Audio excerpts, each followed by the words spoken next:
অভিযোগে তৃণমূল কর্মীকে ঘিরে জনরোষের বিস্ফোরণ। মাথা ন্যাড়া করে বাজারে ঘোরানো হলো অভিযুক্তকে। শ্যামপুরে ঘটল চাঞ্চল্যকর ঘটনা। স্থানীয়দের অভিযোগ, দীর্ঘদিন ধরে তোলাবাজি, হুমকি আর দাদাগিরিতে অতিষ্ঠ ছিলেন গ্রামের মানুষ। অভিযোগ, স্কুলের মিড ডে মিলের ঘর দখল করে রেখেছিলেন তৃণমূল কর্মী সন্ন্যাসী মান্না ওরফে জামাই। প্রতিবাদ করলেই মিলত হুমকি। রবিবার সকালে ক্ষোভে ফেটে পড়েন এলাকাবাসী।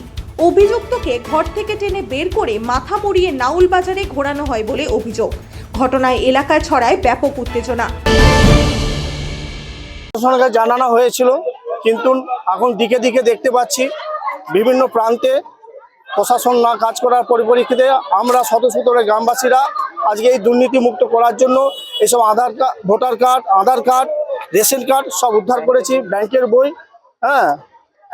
আর আমাদের যে মিথ্যা কেস, আমাদের যে এখানে দীর্ঘ 15 বছর ধরে যে মিথ্যা কেস দিয়েছে, রিসেন্টলি এই মিথ্যা কেস দিয়েছে, এই মিথ্যা কেসগুলো যেন উনি অবিলম্বে তুলে নেয়।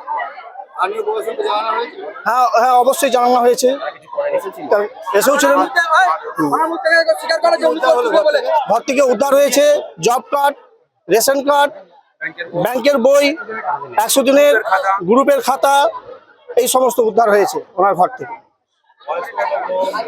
বয়স্ক ভাতার ফর্ম, লক্ষ্মী ভান্ডারের ফর্ম, যে গরিব মানুষের লক্ষ্মী ভান্ডার পেত তার জমা দেওয়া হয়েছিল, কিন্তু ওনারা জমা দেয়নি, যেহেতু তারা বিজেপি করতো বলে ঘরে রেখে জমিতে করে রেখেছিলেন। খবর পেয়ে ঘটনাস্থলে পৌঁছে পুলিশ অভিযুক্তকে উদ্ধার করে। তবে প্রশ্ন উঠছে, আইনের শাসনের বদলে এভাবে জনতার আদালত বসানো কতটা গ্রহণযোগ্য? অভিযোগ যতই গুরুতর হোক, এই ধরনের সামাজিক হেনস্থা কি সভ্য সমাজে মানানসই?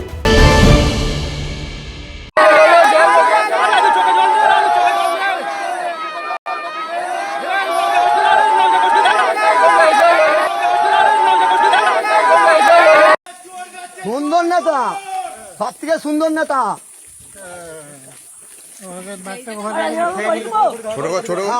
তুমি কি করে বলতে যে তোমার তোমার ঘরে গেছে দুটো বাজার সময়?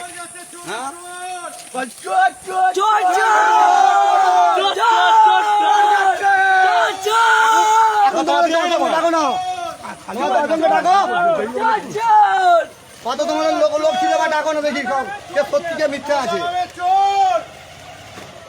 জোরে বলা, জোরে জোরে।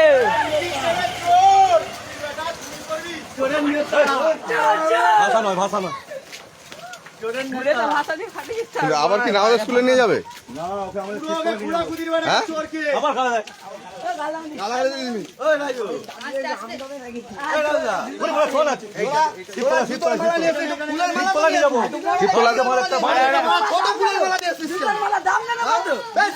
ছোট ফুলের